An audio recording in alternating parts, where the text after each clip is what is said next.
Then you have the best division in basketball, and that is the Pacific Division. You have the Golden State Warriors, LA Clippers, Los Angeles Lakers, Phoenix Suns, and Sacramento Kings.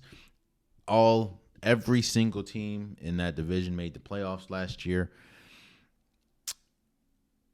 I think so. The interesting thing about this division is all of these teams are banking on something to work. Now that happens with every team, but what I'm saying is all five of these teams are good enough to make some noise and play. All 5 of these teams are good enough to make an NBA Finals. Last year, the Sacramento Kings were one of the best. Actually, I think the number 1 offense in the league. I think they're also the best away team in the league. And you have the last year most clutch player in the league in De'Aaron Fox. You have Domantas Sabonis. You have Keegan. This team can run you off the court. That's how good the Sacramento Kings are. Now they were very young last year and they didn't play much. In fact, they were one of the worst defenses in basketball. If they're able to rectify that, then obviously this team is an NBA champion or NBA Finals contender. But they have one of the best offenses in basketball. For the Phoenix Suns, you have Kevin Durant, you have Devin Booker, now you have Bradley Beal. Now, defensively, they are not the best, but they have the opportunity to be one of the most prolific offenses we've ever seen. You have 2 players at least you have 2 players at least that can go off for 60 points in any given night. Then you have 1 player in Bradley Beal that led the league in scoring 2 years in a row. Now defensively, again, I don't know if they're going to be able to hold up defensively, but they are. To me, this team is banking on them scoring more than anyone. So I think that it's going to be interesting how the Suns play it. I know that they build out like a makeshift roster pretty much outside of those 3. I know you have Bowl.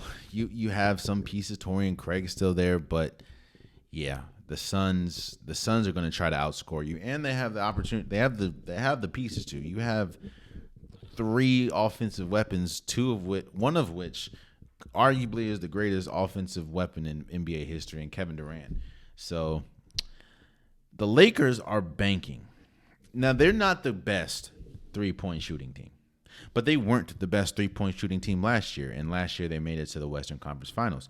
What they are is they're a team that's built around LeBron James and Anthony Davis.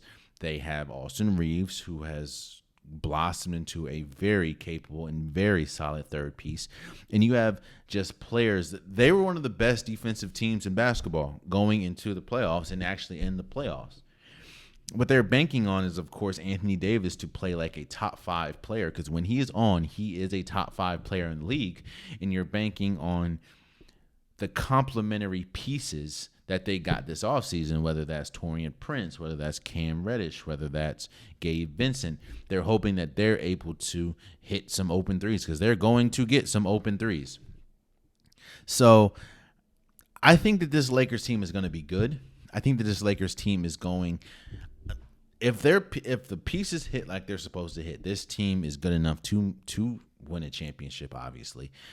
I just don't know when, especially in today's NBA, when you don't have when you're not as good shooting threes as other teams. Like the Denver Nuggets were one of the best 3-point shooting teams last year.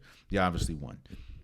I just don't, I don't know if that's going to fare well for the Lakers, but they can bank on. They have arguably the best 1-2 punch in basketball right now, and LeBron James and Anthony Davis when they're both on, and they can go in as the best defensive team, and they are a big team. Like, they're huge, pause. So the Clippers are banking on health. Now, I don't know how long you can bank on health with this Clippers team, because as we've seen throughout the entire Kawhi Leonard tenured, he or Paul George or both have not been healthy. But if they're able to stay healthy, which is a big if. I don't know if that's even possible, but if they're able to stay healthy, you have one of the best trios in basketball in Kawhi Leonard, Paul George, and Russell Westbrook. And then you have a pretty solid team around you, whether that's Norman Powell or that's Zubats. Like, they're good enough to be that good. It's just they have to stay healthy. And I know that at this point, that's kind of like saying Anthony Davis is going to play a whole season.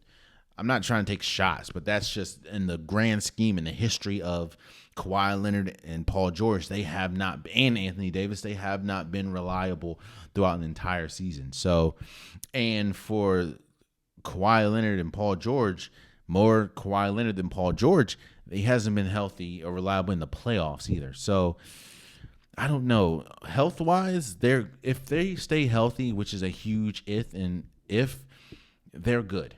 And they're good enough, obviously, to win a championship. But we haven't seen it. We have not seen it in the entire tenure of Kawhi Leonard being there. So, and with the Golden State Warriors, you're hearing a lot of reports saying that the team chemistry is back up and they needed – last year they were burnt out and now they feel more rejuvenated and energized with Chris Paul being on the team. And I think reports are saying he's going to come off the bench, thank God. But they're banking on a lot. They're banking on hitting threes. Now, you have arguably the greatest – not arguably. You have inarguably the greatest shooting backcourt in NBA history. You have – inarguably the greatest shooter in NBA history. And I cannot get that Lakers series out of my head. I can't get how bad they looked out of my head. I just can't. And as far as defensively, they need size. Now, I know Dario Saric was a big get for them, and I know he's 6'10", I think. But they need someone like a JaVale McGee, or they need someone that, why don't you go get a Hassan Whiteside? I'm not saying you need to get him to be an offensive anchor. You just need him. You need size against someone like a Lakers team or someone like a Clippers. You know what I'm saying?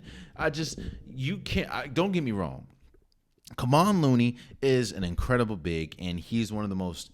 He's like a modern day Ben Wallace as far as rebounding, or not Ben Wallace. Modern day Dennis Rodman as far as rebounding. Undersized, but one of the best rebounders in basketball.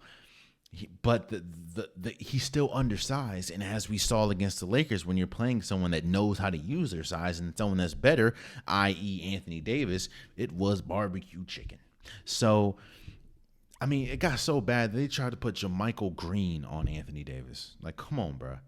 So, the Pacific Division, all of these teams are going to me, if they click the way they're supposed to click, if Golden State gets a big, maybe towards a trade deadline or something, if the Clippers are able to stay healthy, if the Lakers, if they're able to go in as the best defensive team in basketball, if the Suns outscore you and the Kings can run you off the floor, all of these teams are good enough to be NBA championship caliber teams.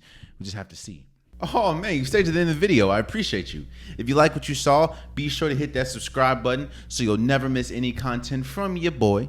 You can also go back and watch past episodes, past clips, and don't forget that the Unpopular Podcast, new episodes drop every Wednesday and Saturday. Appreciate you.